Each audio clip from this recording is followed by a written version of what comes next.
Oh.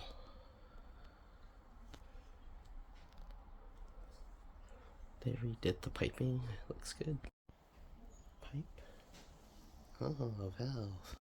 I should have done a before video. They added this drip pan thing here with a little drainage that goes under the house, so if for some reason it leaks, then it can have somewhere to go instead of just collecting all right here. They changed the gas thing. They put a new fitting here for the gas hosing, and they changed the valve, so now it's just on off with the ball valve.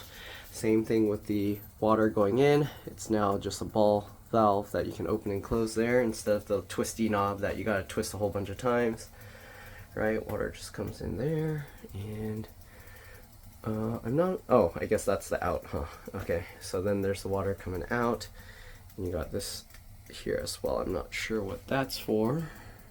Does it say? Does it say what that's for? Oh, for the gas. Wait, is this also for the gas? It says BTU per hour. I'm not too sure. Warning, cancer. Huh. Do not solder plumbing joints directly above.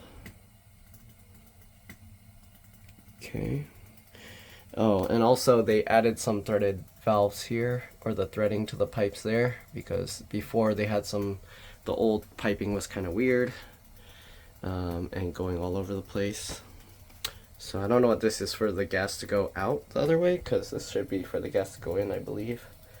If anyone knows, they can kind of say, and they can let us know, but here you go.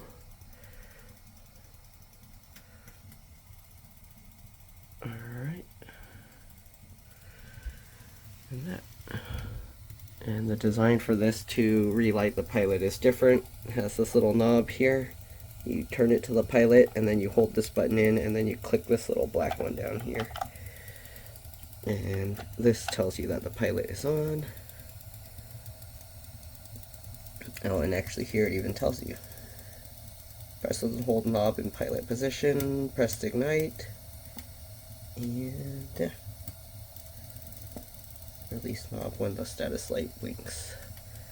So it's interesting, it gets electricity from the little pilot blinking, or from the pilot to be able to light that thing. Alright, so that's pretty cool.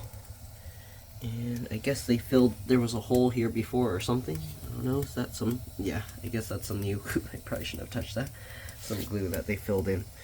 But yeah, the other one was like leaking all over the floor. And oh, they put these new straps in with the 2x4s there into the wall for earthquakes.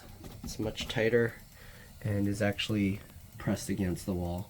The other one, they just put some like metal things here. They removed those, and yeah, looks good.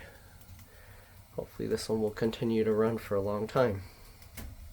Ooh, I can feel the heat coming off from here. That's pretty hot. So this is going for the HVAC or heater system. Alright, and that's pretty much it. See you guys later. So one thing he told me is that these new ones, they get condensation inside and then it falls on the water heater, so you hear this sputtering sound. That's from the cold water condensing outside on the inside of here. You can actually hear that. And let's see if we close this door. Can barely hear it, so should be okay. Alright, that's pretty much it.